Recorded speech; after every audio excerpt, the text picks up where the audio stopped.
Welcome to Mobile Armor Radio, the podcast for all things Mecha. Jumpship incoming.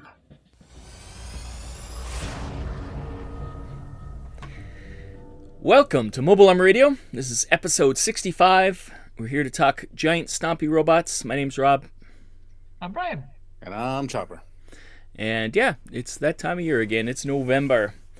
And November. Yeah. Happy Halloween, everybody. That was past, Pat. You missed Halloween. Damn it. Happy Guy Fawkes Day. Halloween. Guy Fawkes Day. It's the day after. Wouldn't it be the 5th of November? I hope everyone is checked all their candy for razor blades. It's too late.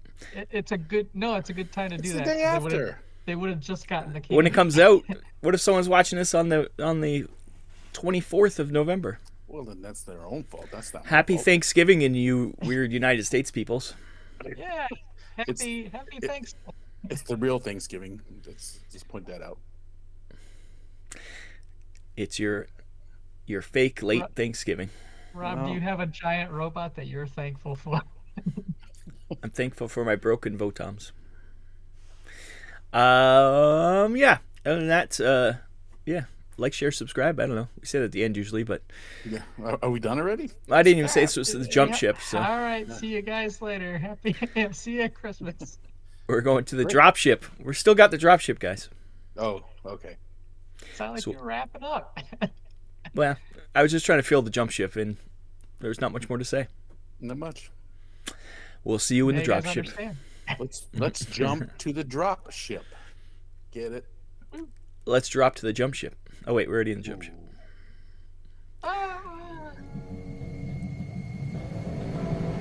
Dropship landing.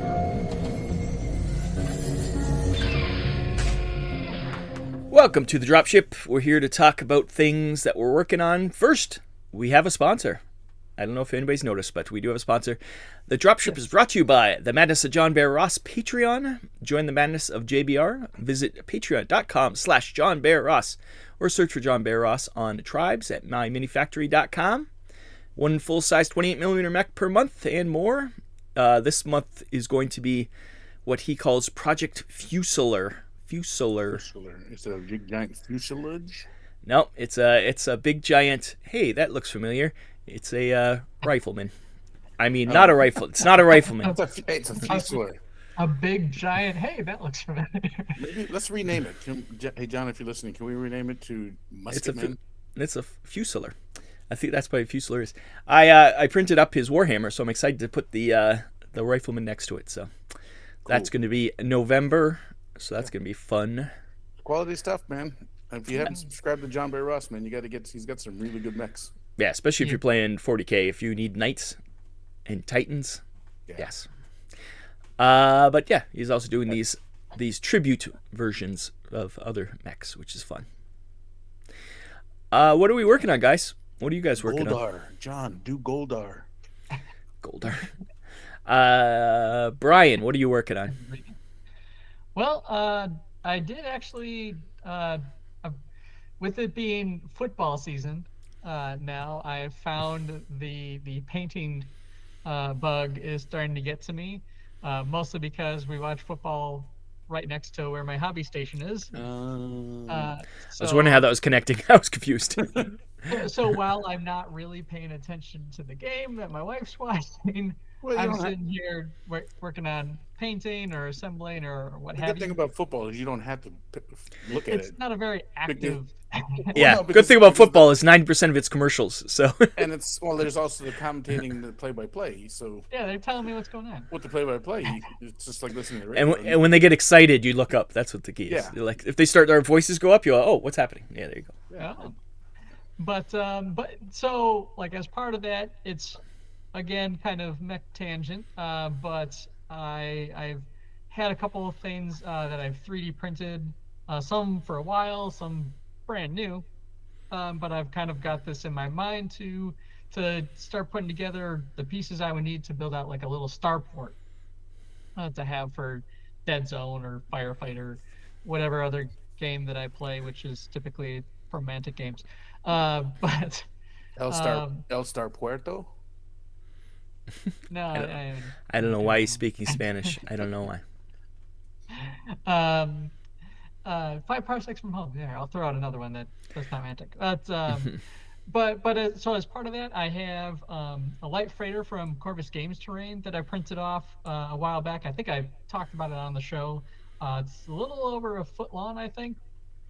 And I finally got around to painting that up. I did kind of a light scheme, so I went like I think if I remember correctly, I did kind of a black, and then I dry brushed uh, gray, and then I dry brushed some white onto it to kind of get the lighter look. And then I've gone through and I've added kind of blue striping, and I did that also so that the stripes could be lined up to the dead zone cubes. Oh, nice. So that you can set it on, and you've already got the delineation between the spaces all set up. Oh, that's cool. So that was fun. I really like it as a centerpiece. I was sad that I didn't get to it soon enough for the Michigan GT. I was hoping to have that for the event, but I had to work on painting some revs for the actual event. For the actual event, and so on top of that, I also have these little starfighters, which are legally distinct, the best kind of distinct from other sci-fi materials. Like, it kind of reminds me of Star Wars, but it actually reminds me a lot. The back, especially those fins and stuff, remind me of Star Fox. Yeah, like it's a kind of a weird combination. So this is from Second Dynasty. They're on My Mini Factory. They have a bundle of starfighters designs that are all kind of use this open lock system where you assemble all the pieces of it. It's like a little kit that you print. And they have I went with the Arrowhead one, which is sort of like an A-wing looking ship. And I actually printed off two. They printed relatively quick. When you put those pictures up, it looked like one of the interceptor ships from the old FASA game. Oh yeah. Yeah, you're right. Yeah, too. And they have a couple other designs as well. That was kind of the one that I went with. So I painted up that first one as kind of my first test of it, and so I have another one that's pretty much ready to go. It's all primed up. I just need to repeat the design. So that, along with these little like, what would it be, like 6-inch by 6-inch landing platforms that I painted up real quick, and really kind of came together nicely. So they're nice little additions to my terrain set. But otherwise, not a whole lot else going on my highway table that's sci-fi or giant robot related as of yet. At some point we were cleaning out the hobby room, rearranging some stuff, so one of these days I'll actually get my Gundam kits back out. They're all in deep storage right now. I know. I need to finish this. Well, I'm not even gonna start talking yet. No, yeah, that's pretty much mine. So that's a nice segue for yeah, Pat. segue to tell us what Pat hasn't done. Well, I did some stuff actually. He's like, I worked. I did. I also worked a lot. But I just do want to point out to Rob, the ship that Brian printed that looks like an interceptor ship, I think was the ship that I was piloting when I did that crazy maneuver to try. Yeah, and you burned out and knocked yourself out. Knocked out and went out of control all in one turn. So that being said, going back to Gundam kits, I was downstairs working on the Neo Zhang a little bit because I was working on 2 other projects, and I was looking at my pile of Gundams and I said, I need to get to those things. And this one giant kit, which was my Holy Grail kit, is taking me a long time to do. You're taking your time with it. Well, then as I sat there and pondered a bit, like, where did I go wrong? Pondered the order. You painted it. That's what you went wrong. No, where I went wrong is I didn't rattle can prime it. So I've been airbrush priming piece by piece. And so while I'm still there, I might rattle can the rest. Just to quicken the pace? Yeah, because once it's primed, then I don't have to worry. Then I can just color them up, let them dry. put them together and do touch-ups and things. So, Do you use a clear primer for that? no, I use a black primer. Black primer. Yeah, I do a black primer because I want the metal, because I do an aluminum airbrush, and then I use Monument's transparent paint through the airbrush, the different colors. Gotcha. So it gives a nice cherry kind of color. Yeah, so I got a cherry red for the Neo Zhang, and I think I use Vallejo's Mecha paints for the grays. And and I think I do is it a brown? Because there's like a really dark, deep red, almost looks brown in the plastic, and so I kind of mocked that. Yeah, so I've kind of mocked that with a kind of a brownish that I breathe through the airbrush. So I think if I rattle canned the rest of the sprues that I haven't touched yet, that should speed it up, because then I won't have to prime. I could just go straight to painting. And it only took you a couple years to think this. Well, because I wanted to take my time. I wanted to do it right. I wanted to be careful with it. But now we're coming on 2 years, and I'm thinking, oh shit, I got to get through this thing already. So, as I was working through my Zhang, I think I posted it on the Mobile group, the Battlestar Galactica FASA game that I got. It's not. I don't know if you posted it, but yeah, I think I did. I think I posted it. Did you post it there, or did you post it in Dragonstone? I think I posted it in Mobile Armor because I said it wasn't mech related, but had the big fan favorite. Yeah. Old school. There's robots in it That of being various said, size.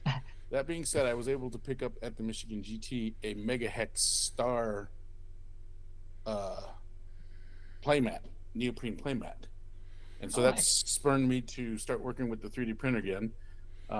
Before I got the mat, though, I had purchased online resin cast ships from Battlestar Galactica Vipers and Cylons and Battlestar Galactica, well, just a generic Battlestar and some base ships, Cylon base ships.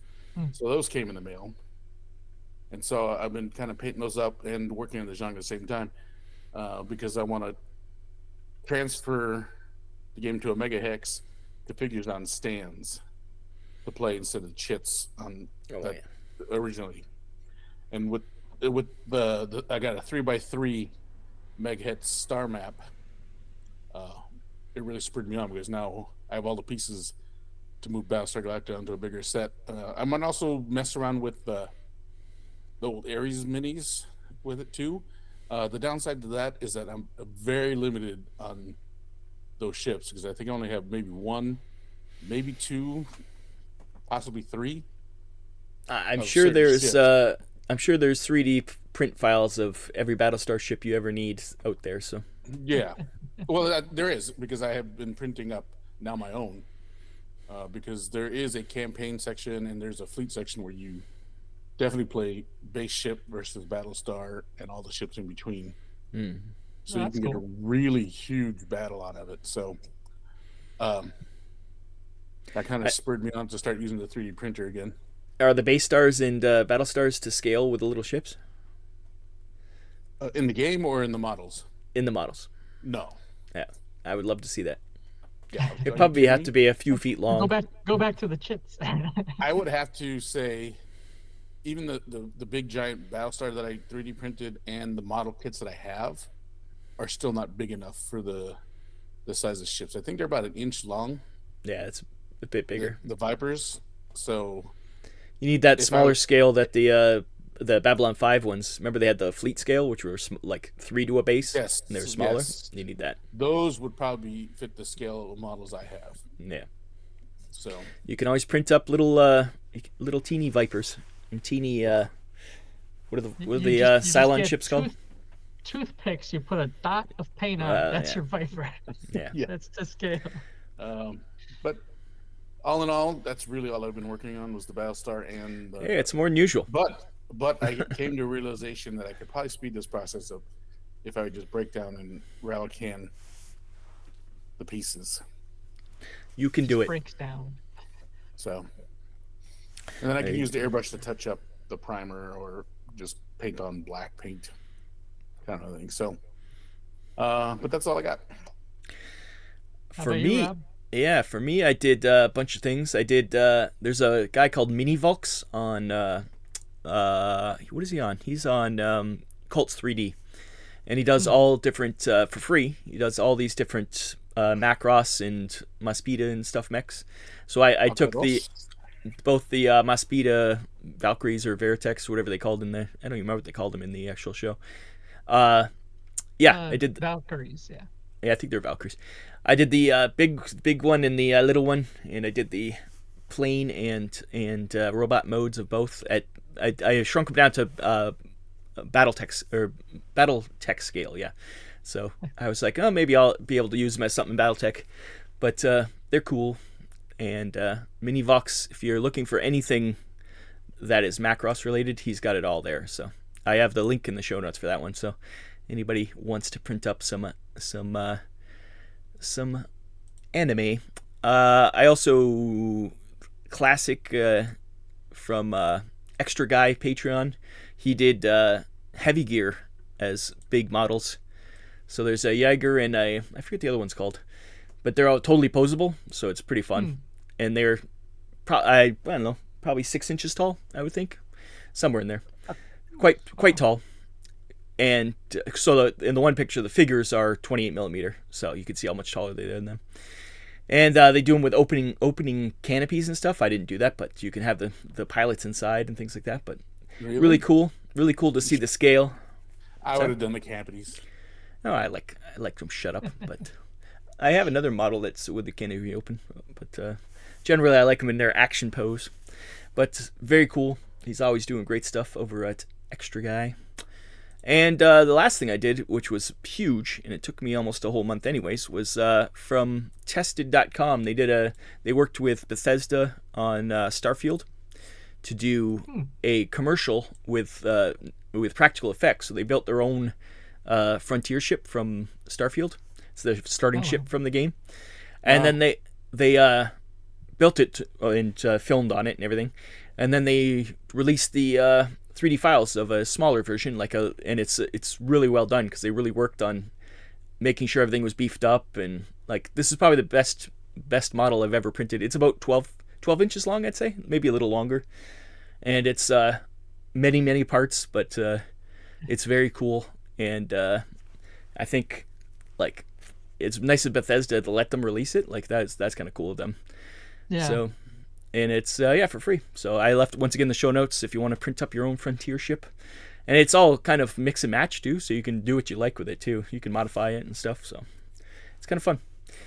But that took a long time because it probably was for my big reality. It was probably 5 full beds full of stuff, but I had hardly any failures because it was so well designed. It was all hollowed out and didn't take that much resin. Probably took maybe a bottle of resin, and yeah, maybe a bottle and a half, but it was so well designed that it's not many failures, which is rare. Usually you get something that's not made right or it's too thin, or they really worked on it to make it. Because I think that's Adam Savage is just getting into 3D printing, and his real bugaboo is that a lot of 3D print files aren't that good.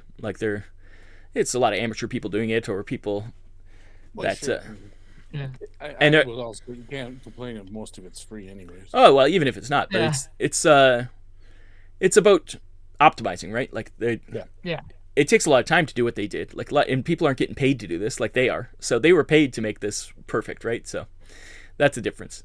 If you're paid to do it on a full-time, I'm sure it wasn't just even Patreon money. That was real money, So of course they're going to do it correctly. So that's always the problem. It's what is it? The time versus money versus what was the other thing? It's done cheap, done fast, or done right. Yeah, that's right. So that's the yeah. So obviously that's the hard one. But when you got a lot of money, you can make it a lot better. It wasn't done fast, I doubt. I bet that took weeks to maximize that model. So but done right and done expensive. Well, for them it was expensive. For us it was cheap because it's free. Anyways, yeah. So the link is in the show notes. So go download that. But other than that, that's once again I haven't painted anything because I don't paint things, it seems, anymore. A lot of gray plastic around my room, but Yeah. Other than that, I think that's it for Dropship. Anybody else have anything else to add in Dropship? Negative. Nope. We'll jump into ComStar, where there's a little bit I have. I hope people have stuff for ComStar. This might be a quick episode, guys. I got no ComStar. I got no ComStar because I have Dropship. It's a lose-lose for It's always a trade-off, yeah. Okay, we'll be back for the old ComStar. Message from ComStar. Welcome to ComStar. We're doing things that TV, movies, books, comics, RPGs, video games, anything, anybody. I'm going to start with Pat because I know he has nothing.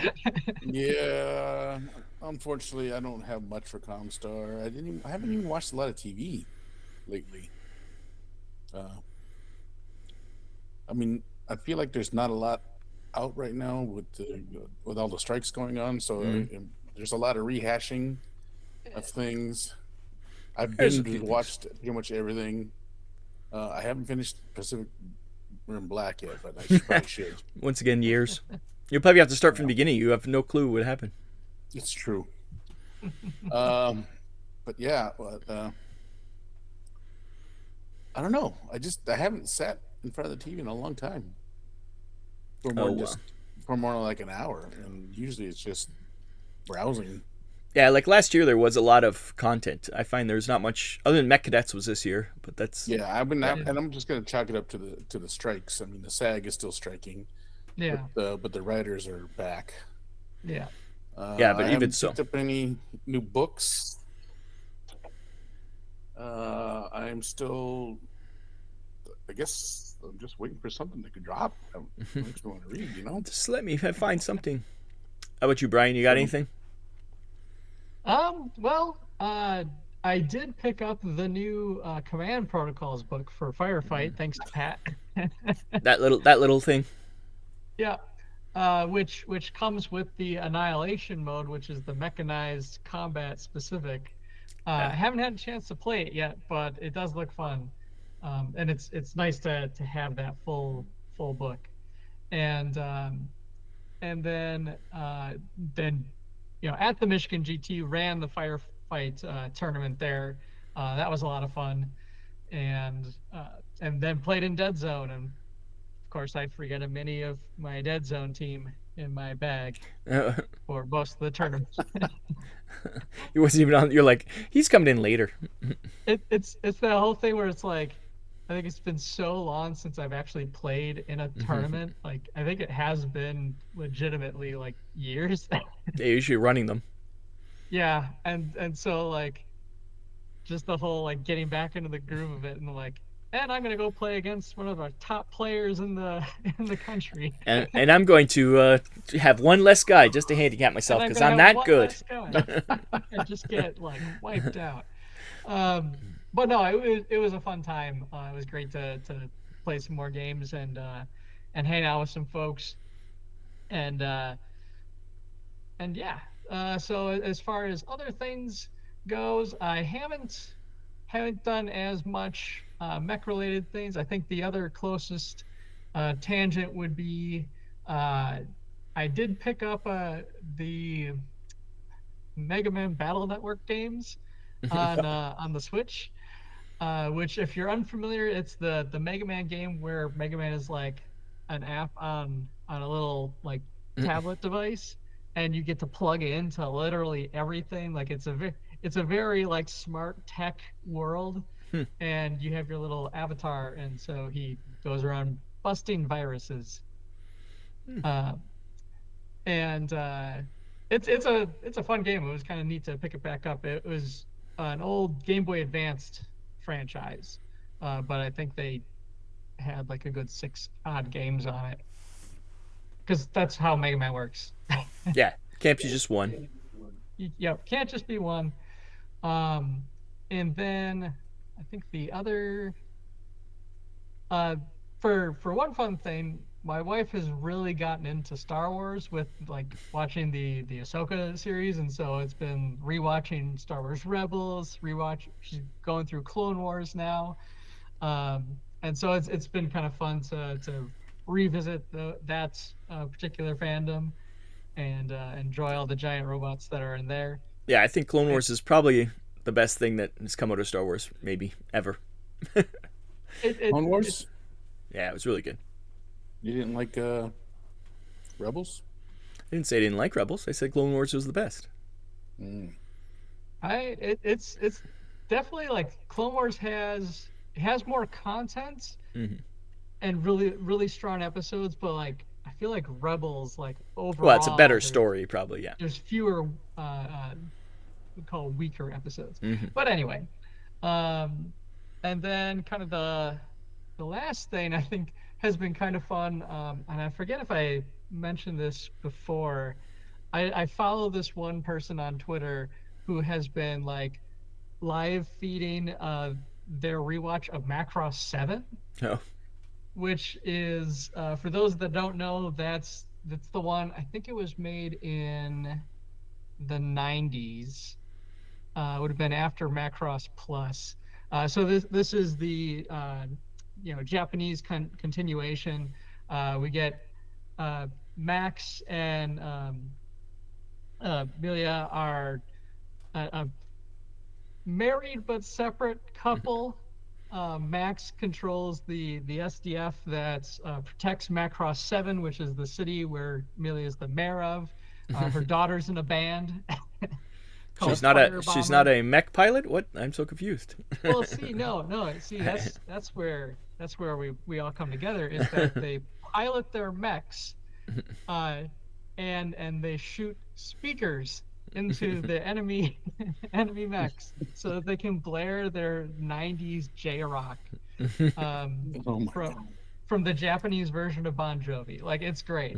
Macross 7 is a heck of a show, and it's a lot of fun. And so it was really neat to like vicariously like re-experience the show from this person, just having an absolute blast. And I'm just like, oh yeah, like there's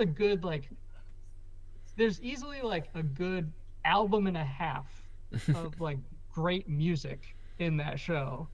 Like, it's some shows where it'll be like, oh, there's 2 or 3 that are like good songs that you'll listen to for fun. No, like the Firebomber band and their soundtrack, like there's easily like a good 15 songs that I can just listen to anytime. And yeah, so that's actually been kind of fun to do, is just, find these people on Twitter watching the show and live streaming their thoughts and screenshots and stuff of where they're at. But yeah, that's all I got. Yeah, that's all right. I can't watch the show myself. You can. You have. For me, well, first of all, I want to say Harebrained Schemes, I guess, is it cut ties with Paradox, and now it laid off 80% of its workforce. So no more Battletech games. They already said there probably wouldn't be any more Battletech games anyways, but that Lamplighter League, I guess, was... the sequence of events, was it that they had to lay everybody off and then they left? Yeah. I forget. Yeah, I think it was probably in works, right? But yeah, probably... I think they're relying that Lamplighter League to really pull them out of the thing, and it didn't do very well, so... It looks like a fun game. It looks like a tactics, like a kind of steampunky tactics game, but yeah, it wasn't enough for them, so they're in trouble. If that sucks, because Harebrained Schemes made all the Shadowrun games too. Yeah. Shadowrun, they were great. Shadowrun and Battletech, they were really, really fun games. Yeah, so hopefully they recover and come back and get some games again. That's the thing, that they didn't want to do licensed games. That's why they did their own license. But I think without license, you don't get the same buzz, right? So it's a catch-22. For what I've actually been doing, obviously I'm still reading all the Battletech books. I'm still in the Dark Age, and it still hurts me sometimes, which we'll get to in MechBay Hanger. But the other thing is I got turned on to is Atomic Robo. I guess there was a Humble Bundle, so I got all those. But it's a comic book that I never really was aware of, amazingly. It's been going on for quite a long time. But it's like what Hellboy is to myth and magic, Atomic Robo is to science and robots. Like, it's that kind of feel, like a little irreverent, a little funny. But it's, it takes on serious scientific topics, and and it jumps around. The Atomic Robo, or Robo as he's called, he was invented by Tesla in like the 30s. So he's lived through from the 30s to modern times. Plus there's some time travel, so he's actually been around other times too. But so it's just a bunch of like one shots that kind of similar to Hellboy, where it just kind of jumps around. And yeah, it's real fun, and I'm enjoying it quite a bit. So if you get a chance, read some Atomic Robo. Yeah. Video games. Obviously, I've been playing a lot of Starfield. There is giant robots in that, but it's you can't play them, unfortunately. They just walk around lifting things in the background. but it's fun. It's a Bethesda game. It's like Fallout in space. That's really what it is. And if you're expecting anything else, it's nothing else. It's exactly Fallout in space. Fallout in space. But yeah, so I think that's about it I've been doing. I don't think there's anything else. Like I say, there's not been many TV or movies lately with the mechs. Not like it was earlier this year and last year especially. So hopefully it's just a lull before the storm. Suppose there's going to be a Cyberpunk TV show, and that'll be hopefully get the mechs in that. Hopefully it's like a actual, like, true to the Cyberpunk world, not just, hey, it's Cyberpunk in name only, and it's actually just looks like it's the now. You know, I hate when they do that. But, is it related to the 2077 stuff?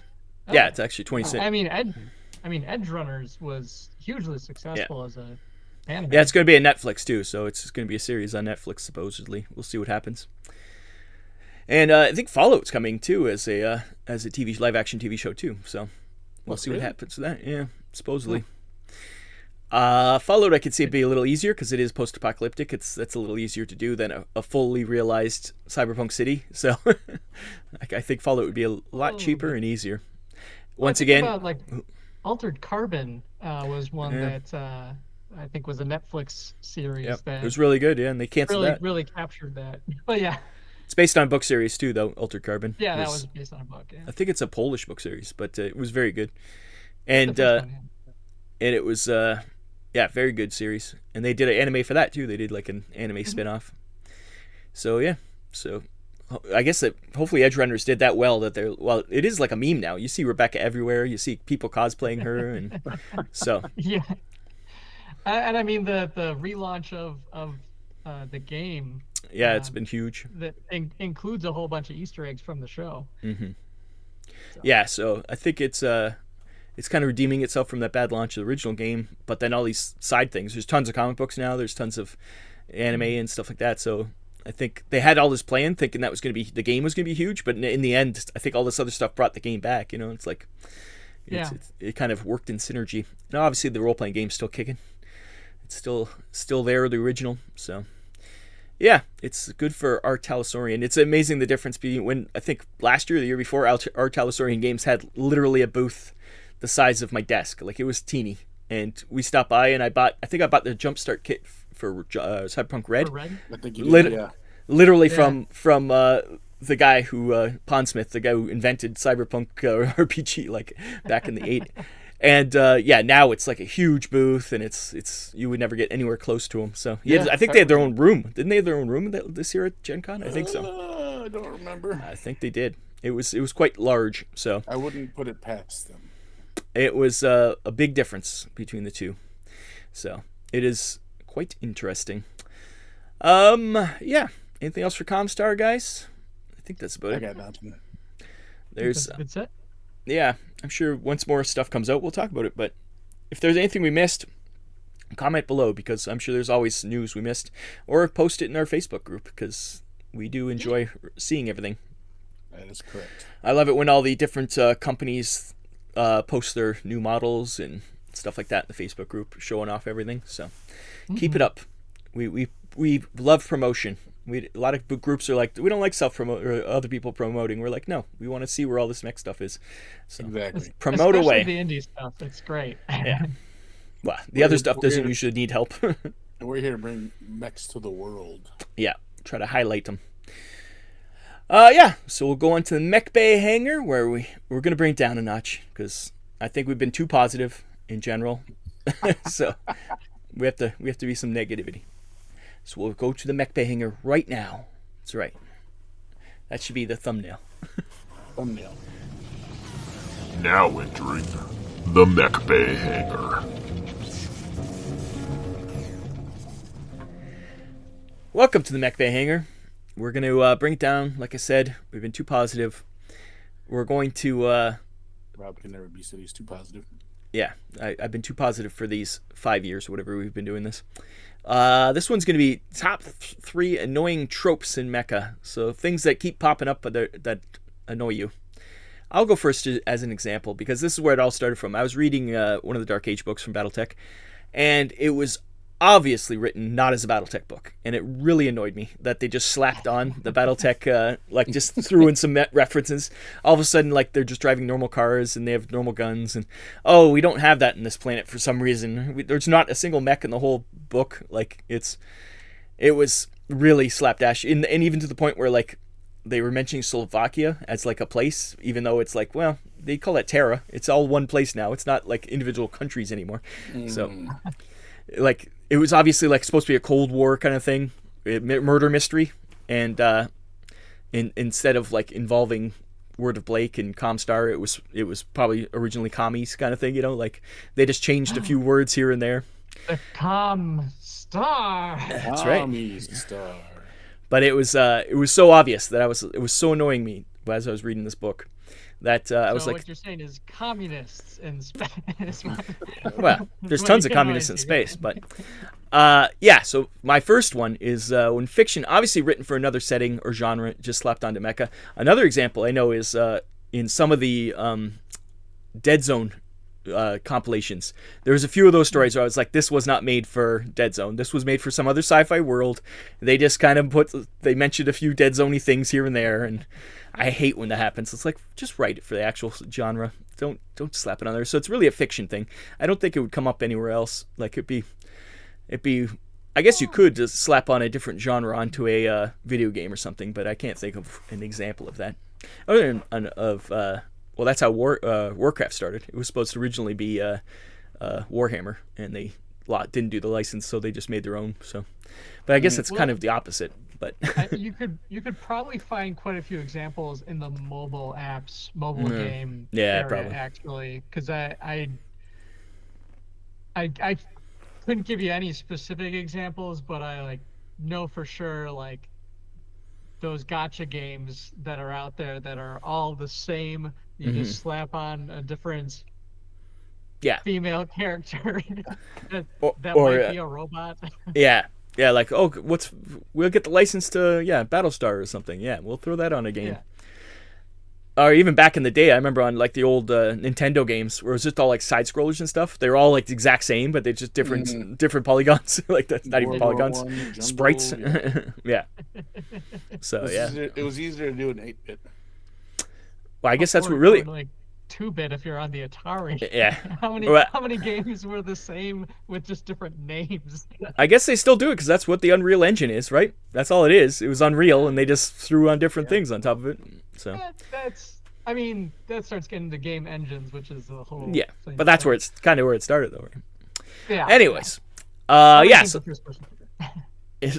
So that was my first one. Don't just slap things onto your existing fiction. It annoys me. It's obvious, people. It's so obvious.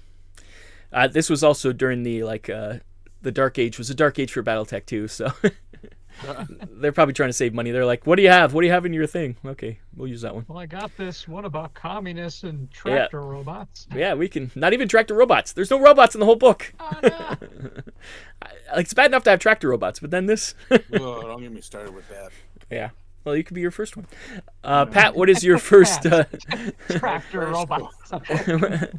My first one, it's hard for me to say that, but I guess in the anime, even / manga genre itself is the most annoying thing, and it really gets to me in some of these things is the whiny self-doubting hero. Yeah, always. Yep. Always. Even Amaru for a while was that way. Oh yeah. I was like, God, I want to. He's the proto. He's the proto. Yeah, he did get slapped. Yeah. Well, he needed it. Yeah. He is the proto whiny protagonist that every other mecha genre kind of builds off of Amaru. Yes. And oh God, I just it's would true. love to see a protagonist or that's a self-confident and hero, or cocky even, like Yeah. even what's his name was Char was great because he was that way. He just didn't care. or even like That's Rick why I Hunter. gravitated more towards Char and the Zeons anyways, because They were just whiny. they weren't whiny. It's true. That is a true thing. But it There's wasn't because of their politics. Wow, I'd no, hope I not. mean, Well, don't not like think the other the group Fed- was any better. I don't think the Fetty politics were any better. So, Yeah. It was least a no-win situation. Yeah. But so, yeah, that is a good one because it is true. It is it's not even just being whiny, but not confident. Like you're good enough just to self-doubting all the time. Just like I can self-doubting. right off the I don't first know if thing I when can you do start this. destroying all these mechs with your one super-powered robot, you think you're like, oh, I am actually good at this. I shouldn't dope myself. But nope, I mean, they always dope everyone- themselves. I mean, that's a tried and true story, though, right? Every hero has a little self-doubting moment, but then they snap out of it and they pull together. But when it comes Not to for a the whole series, anime, it goes on for episode after episode after episode. I win a battle, but yet I'm still self-doubting. Blah blah blah. and See, just keeps going that's what I kind of on. like. Rick Which was also that the whole Yeah. Rick thing, especially with the that's why I Gundam wish Roy was the real hero of that story. He or got Max. cut Max down too was. fast. That's why I like Max better because Max Yeah. didn't care. Yep. Max was good because he wasn't cocky. He was just like, yeah, I know I'm the best, but I don't have to be cocky about it. But that's why I like Witch of Mercury because obviously she is self-doubting, but she's also oblivious. Like she doesn't realize that she's self-doubting. She's like almost autistic, really. And so it's I mean, it you're kind not of wrong. it kind of puts that on its head where it's like, yeah, she's not self-doubting because she's self-doubting just because she's oblivious that she doesn't understand why she's so good at things. Like she's just like, okay. But when it push comes to shove, she knows she can kick some ass if she has to. She never got a reason to doubt herself. So She was just like, she yeah, I can didn't. do it. Yeah. But yeah, that is a really good one, Pat. Brian, what's your first one? All right. Well, I think this was the first one that popped into my mind, so I gotta lead with this one. So like,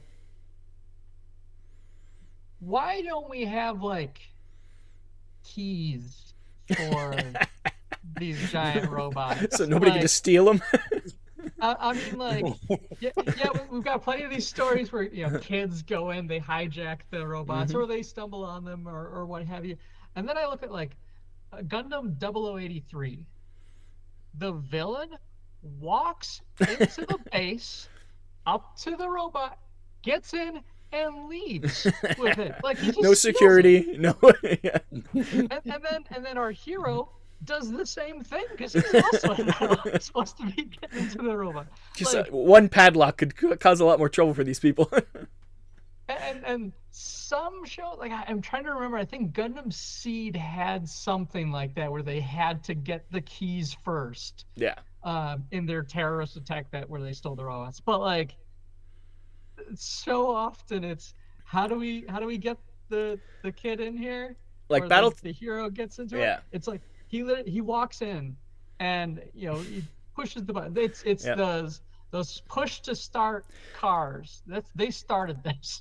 Well, it even goes back to Gundam, but Gundam makes sense because that was a prototype. So I can understand the prototype probably not. They didn't expect it's barely working, right? But it makes sense. And he also was the son of the guy who invented it. So I just posted a video recently. It might be an old video of a mech, and the guy just walks up and sits in it. Yeah. Yeah. I don't know, but the thing that got me is that the thing announces when you release the emergency brake. Yeah. Emergency brake released. I'm like, oh my god, there's a. But Battletech, like the original Battletech, had a thing where the brain thing, like the helmet wouldn't interface. You have to wear a neuroscan. Yeah. Helmet. Did they So get rid of that? No, it's sort of in it. But the thing was, it used to be you'd have to do that, and then there's security passwords and stuff.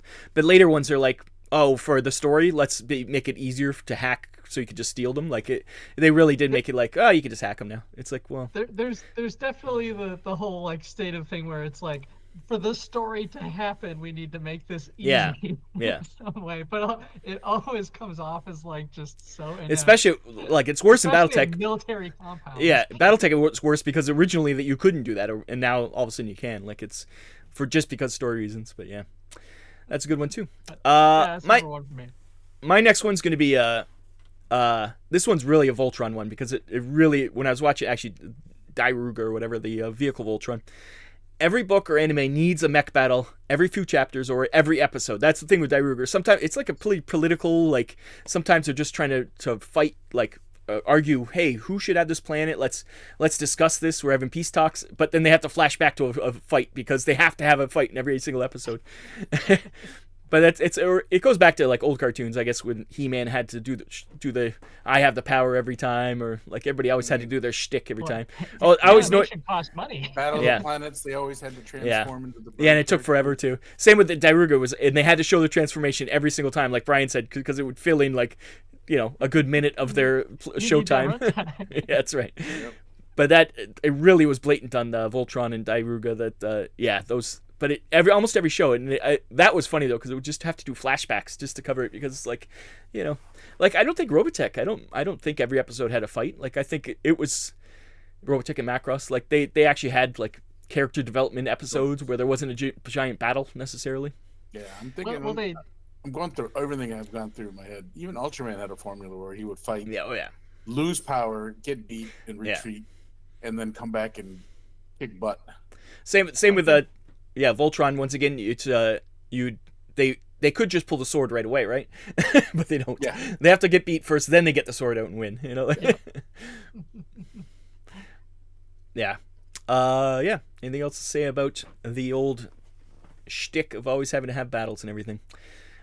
And the worst Battletech books, once again, were like every once in a while would just be, let's cut to a random fight. And you're like, this doesn't really have anything to do with anything. You just had to add this. But the one I was just complaining about had no mechs in it at all. So it's catch-22 again. Pat, what's your second one here? My second one is, and it has to do with what's the word I'm looking at for? The genre of slow moving mechs, the physics reality mechs. Yeah, like real mechs. Yeah. Versus living being kaiju. The thing that always bothered me is that the giant kaiju move just as slow as the mechanical mechs did. Yep. Like if I was a mech and I was standing in front of an elephant, and if I pulled my hand back like that to punch like a slow-moving robot, that elephant would have stumped on me 16 times before I got my hand back. So that has always bothered me a little bit. They even did it in Pacific Rim a little bit. A little bit. There's some fight scenes were fast, but yeah, sometimes, yeah. Yeah, but yet they were still. But that being said, the Pacific Rim robots moved a little bit faster than. Sometimes the kaiju were faster. Especially that. Triple piloted one. Yeah, that one moved. Yeah. The Rush one, that one went down like a ton of bricks real quick. So yeah, that was the slowest one. Yeah. Part of Pacific Rim is just how quickly all the mechs go down.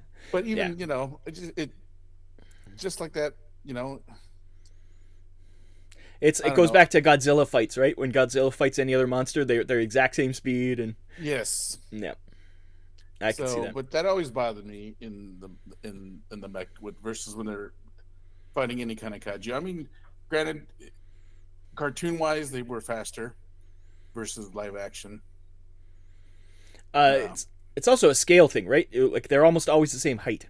You ever notice that? Like there's not much difference. Like you don't see like a little teeny guy versus a giant kaiju or a giant mech versus a little teeny guy. Yeah. Mech Cadets did it a little bit actually. They had a big kaiju. The Pacific Rim, we went, oh my God, that's the first ever seen Category 5. Yet he didn't look any bigger than the Category 3. He looks. Yeah, they were pretty similar size. It wasn't crazy difference. Yeah, he might have looked a little bit bigger, but but not by much. Not 2 categories. It wasn't like he was looking up at him like, oh my God, this thing's huge, right? Yeah. Yeah. So, but that always bothered because I'd always think about that. I go, if I was a mech and I moved that slow, and the kaiju I was fighting was the size of an elephant, that trunk would have hit me in the face 4 times. Especially if you're doing hand-to-hand combat. Like I could, if you're slower and you got guns, that's different. Like that's the whole point. But that's range. But then but if you're doing hand-to-hand trying to punch things, like the speed is not right. my one example where it really got me is in Pacific Rim when he used that ship, the boat. Yeah. Like a sword. He slowly reached for it, slowly pulled back, and still that kaiju just, oh, what's coming at me? Oh God, oh. I was And, always impressed that I the just boats got hit stayed in the together. face. Yeah, I was just gonna say boats don't work like that. They don't stay together if you lift them That up like thing would have that. snapped in half. Oh, it would have But been I like love he would have that been like movie. crunch. He would have been like it would just fall apart. So Yeah, that's my annoying. Guillermo, trope. you're a genius. Don't take that. that was awesome scene. It was an awesome It scene, was but great. Oh, don't get me wrong. I'm not saying they don't make But I nice understand, scenes, yeah. but the whole thing just Yeah. kind of Yep. just makes my brain itch. it pulls you out a bit. Yep. Yeah. Brian, number 2. All right, so this one I'm gonna call. I got a little label for it, what I'm gonna call is the Gran Turismo Mecha. And what I mean by that is, in the game Gran Turismo, you can't damage your car. Oh.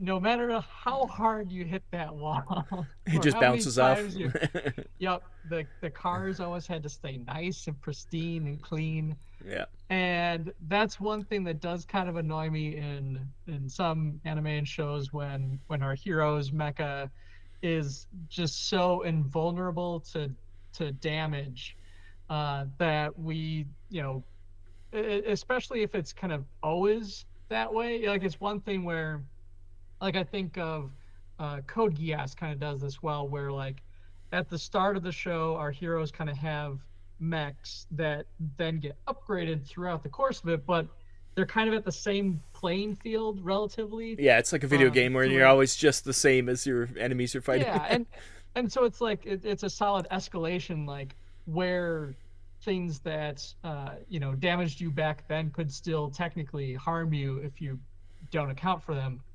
kind of thing. But I think of like Gundam Wing, where They had to be our enemy mechs, recognizable like, at all times. yeah, they always look so nice, and it was only in like big story moments Yeah. that would Some it arm suddenly, get ripped off or something. Yeah. oh, that shot got me in the joint. Yeah. All those thousands of other shots, Yeah. missed it. Yeah.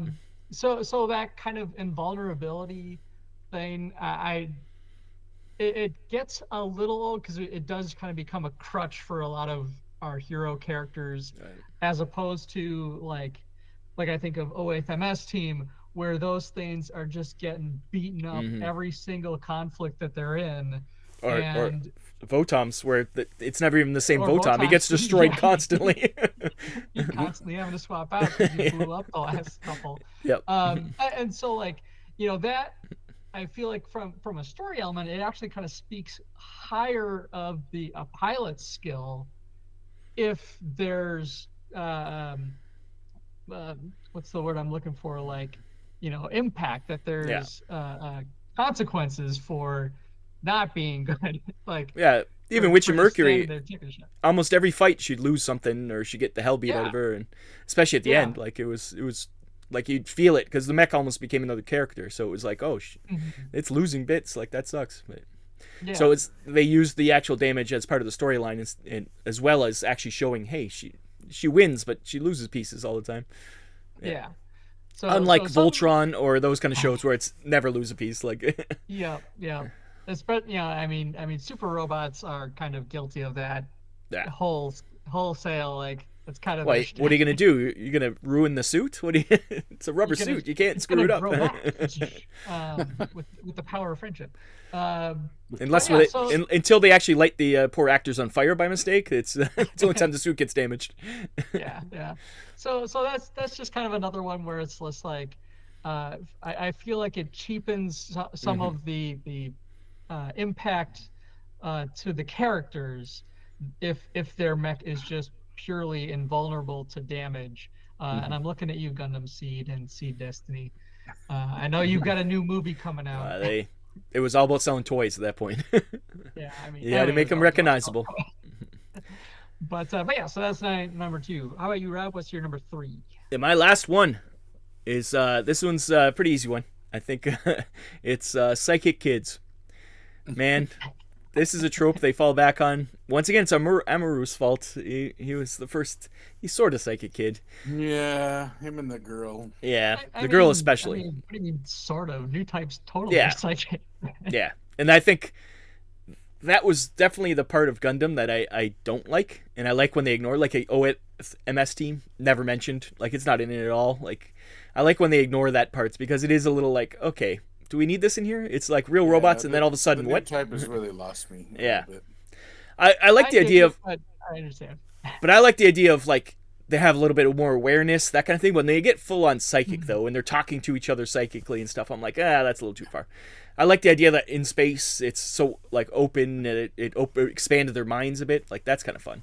But when it goes too far, I find it's really bad. But other shows have just gone even farther off the board, like just gone really crazy with their psychic kids. But it's always Gundam. It always goes back to Gundam. I think they just one of the first and obviously one of the most influential anime for giant stompy robots, and psychic kids are really got on my nerves.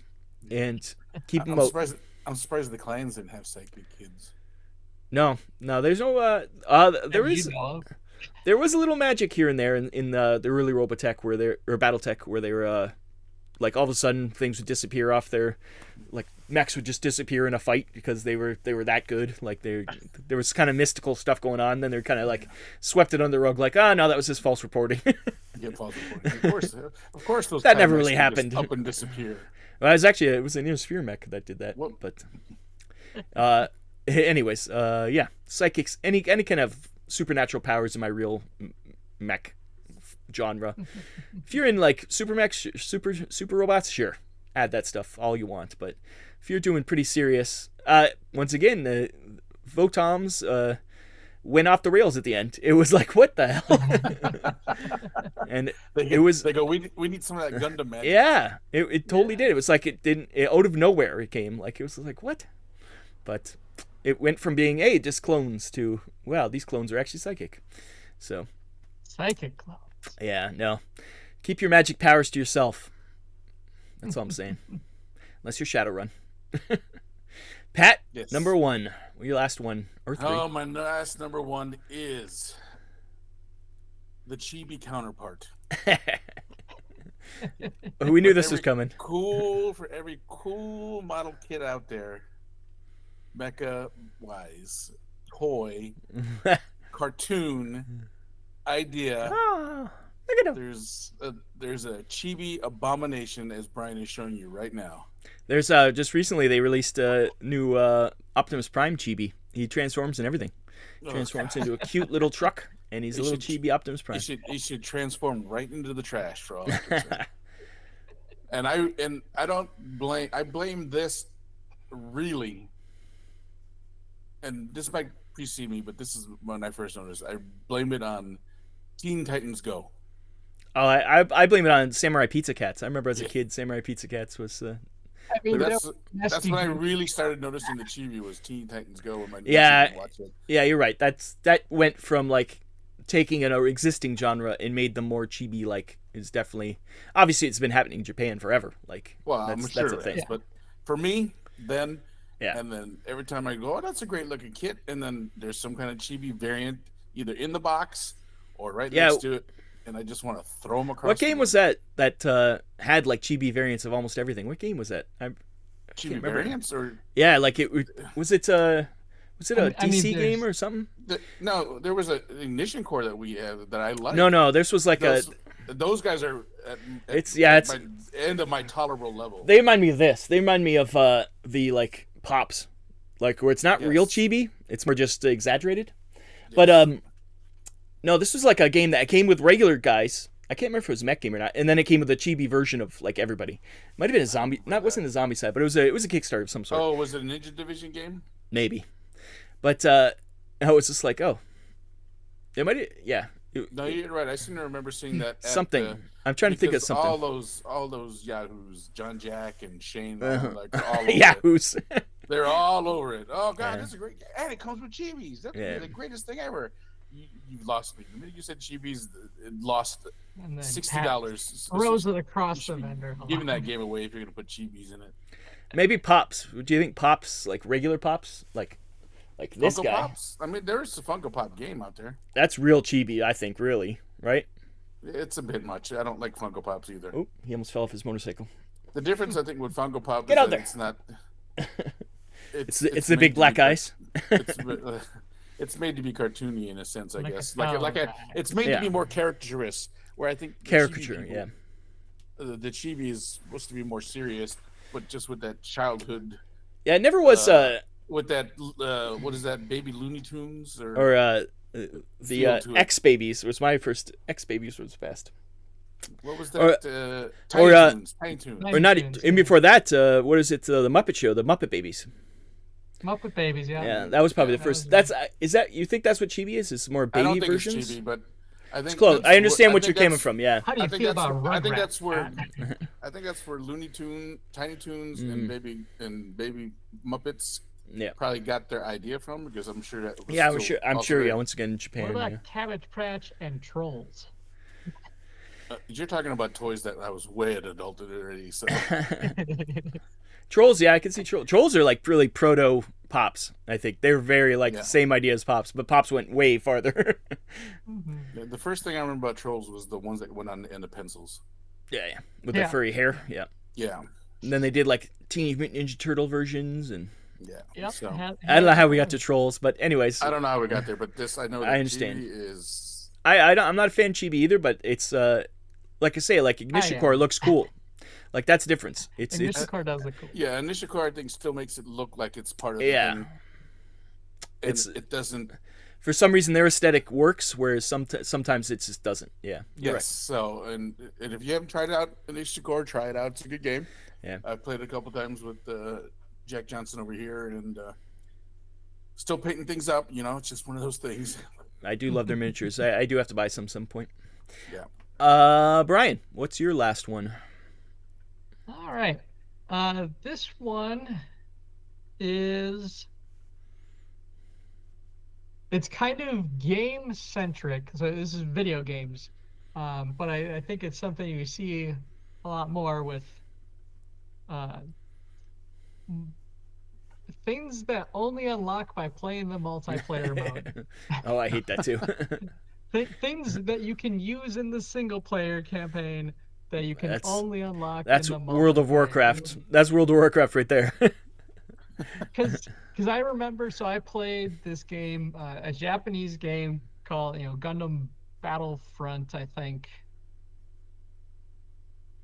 I forget what it was. It was one of the sequels to like that original like Gundam Battlefront, where they all just fight each other. PlayStation 3, yeah. And there was this one that was Battle Report 91. The whole premise is like you takes place a little bit after the 1 year war. You're hunting down Xeon remnants and stuff. Yeah, kill those Xeons. And so you would unlock, like you'd have to unlock parts by winning missions and so on and so forth by doing them well. And then it was kind of a random drop too, which is another part of this is random drop based things that you need in order to upgrade or unlock to actually be able to play the suits. game. Yeah. So like, I think in that game I was able to unlock Johnny Ryden's Gelgoog, but only after playing like a good, You're looking for like one piece for the one. Yeah. Exactly. Yep. That you would only unlock randomly in this one mission multiplayer, and playing in the U.S. for a game that's Japanese only. And it is.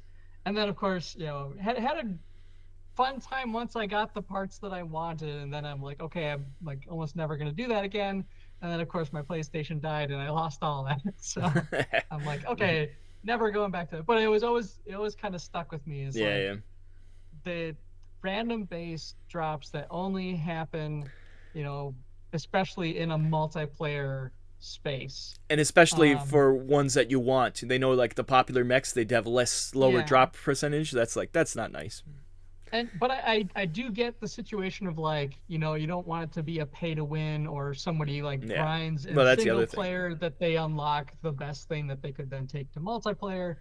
I'm cool like if those stay separate, like that's kind of thing is like, okay, maybe some things transfer over, but you could always unlock everything in single player Yeah, and that's play it in single player. I'll jump on yours. I hate when you have to play. It's a single player game you want, but they make you play multiplayer parts or certain things on like that's the worst. I'm like I don't want to play multiplayer if I don't want to play multiplayer. Like don't force me, you know. Yeah. And like the added element of the multiplayer components is how like fragile that game is from a historical artifact standpoint, because as soon You can't- yeah. Titanfall ran into this, as soon as those servers shut down, you cannot play this game anymore. Yeah, Oh, the it's original not. Titanfall. Yeah, that's the Yeah. thing. When you have no single player aspect to it, Yeah. It kills the game. Yeah. Well, I feel like MechWarrior. What was the MechWarrior game we were playing? Was that 5? 5. Yeah. I think if I That'll be go the online same way. only. That'll go the same way for me. Well, there is. Because You it's can been- play it single player though. Yeah, because the single player is horrible because the AI is horrible. Yeah, it's not horrible. It's just hard. Well, let me just say it's no fun. But but it's not as bad as like that though. It's not as bad as I remember No, playing it's not as bad as Titanfall. I remember playing Diablo back in the day, Diablo Online, with having all your fun stuff, and the moment the server's down, all that stuff's gone. Like, you can play a single player, but just not with all that stuff you had. Like, you know. Well, I hated the way Diablo went in that direction. Yeah. Oh, yeah, it's all You have multiplayer to now. get a multiplayer server where you Yeah. couldn't, what Diablo 3 was when it first did that? 2 started it. Was it 2? Because I Yeah. remember still being able to play single player 2. Oh, no, not yeah. have to worry about. Yeah, there's still single player in 2, but to get all the good stuff and to get the best stuff, you had to play multiplayer. Yeah. Yeah. and there's some games that have done it well, like Gundam Breaker. I'll just throw that out there. At least I think it's 2 is the one I played. Like one of the things was like, you're literally buying the model kits in the game with in-game currency that you can get by playing the single player missions, on higher difficulty and stuff. So you can like build out and unlock all your parts that you could ever want. But yeah, it's more of a pet peeve of the state of games in general. The multiplayer components. I just when you have content that's locked behind that part, Or even knowing that those servers could go down at any time, yeah. that the game is no longer deemed profitable by the company, which Or- means you've got like a 3-year window maybe Yeah. to play it and get everything you need. And even things being locked behind DLC, like there's a lot of games now that to play the real game, you're buying tons of expansions. Like, once again, MechWarrior 5, there's quite a few expansions to get the whole story kind of thing. Like, the basic part, yeah, sure, you can play that part, but and Harebrain's Battletech was the same, where it's to get some of the really best, like, fun stuff. It's you had to buy those expansions. So and actually game changing stuff too. Well, even Cyberpunk 2077, like, it's to get more of the story, you need to buy the expansion. To at least they offered the 2.0 version for free to people who already had it. So. Yeah. I mean, CD Projekt Red has actually been really good about that, especially with their DLC stuff, where it is additive but it's also very good quality. So yeah, DLC, it's kind of one of those things that it's kind of the nature of the beast now. But the multiplayer thing always, like, with the amount of resources that get dumped into it, and then like it has to, like, if it doesn't continue to feed the beast, It's just gone. then it's gone. Yep. Like, Yeah, because those servers aren't cheap. To keep those servers up, that costs them money. So, like, I'm amazed that, like, we play Civ 6. I'm amazed those servers are still up, but enough people still play it, I guess, that it makes it worth it for them. But when Civ 7 comes out, you know Civ 6 servers are gone. Like, they're not going to exist. Like, you know. Oh yeah. I remember, once again, Diablo 2, after Diablo, I think it was a while anyways, there was like private servers people were making to try to keep it going, and it just, once again, they realized how hard it is to keep a private server stable, and the cost is just not, it's prohibitive anyways. Well, that wraps it up. that's Yeah, that was our beefs. If you have your own beef about tropes or other things in Mecha or generally, comment below. Comment on the Facebooks or the Twitter, or sorry, X, and YouTube. Still call it Twitter. If you also hate the multiplayer components in your giant robot novels, reach out to us. Yeah. Do you hate your novels having DLC? Please let us know.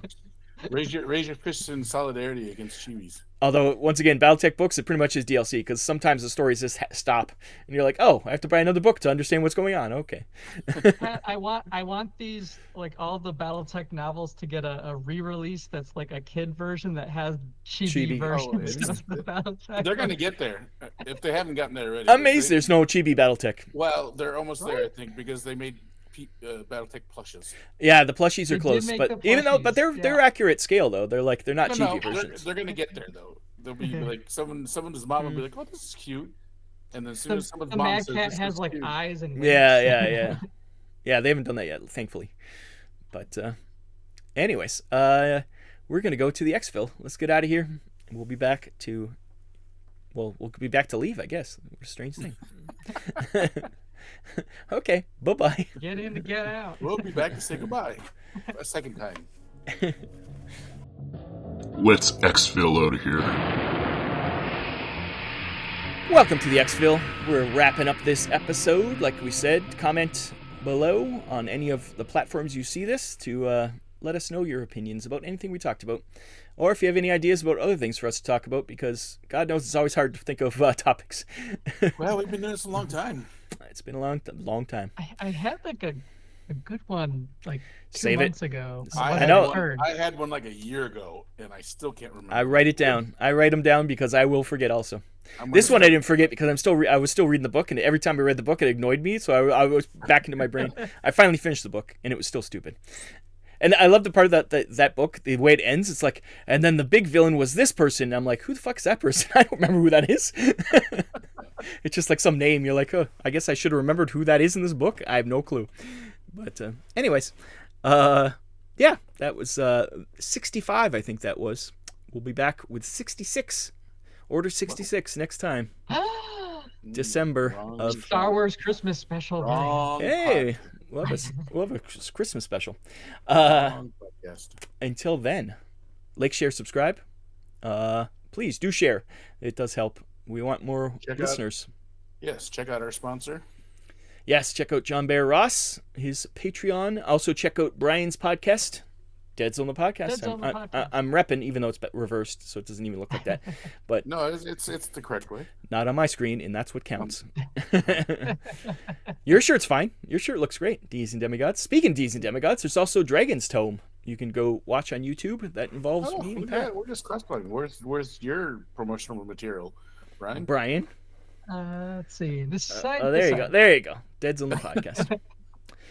Yeah. So enjoy those things. Do play Firefight because it's got a lot of mechs in it. So there you go. It's a fun time. Yep. New stuff coming soon too. Until then, I've been Rob. I've been Brian. I've been Chopper. Have a good time at your night. Thanksgiving, whatever that Bye. is. Your football games. Yay! It's a painting. Yes. Someone come help me with my Jean. I gotta paint. This has been Mobile Armor Radio. Join our Facebook group by searching for Mobile Armor Radio. Find us on Twitter @MArmorRadio. Join us on the first of every month for more mecha discussion.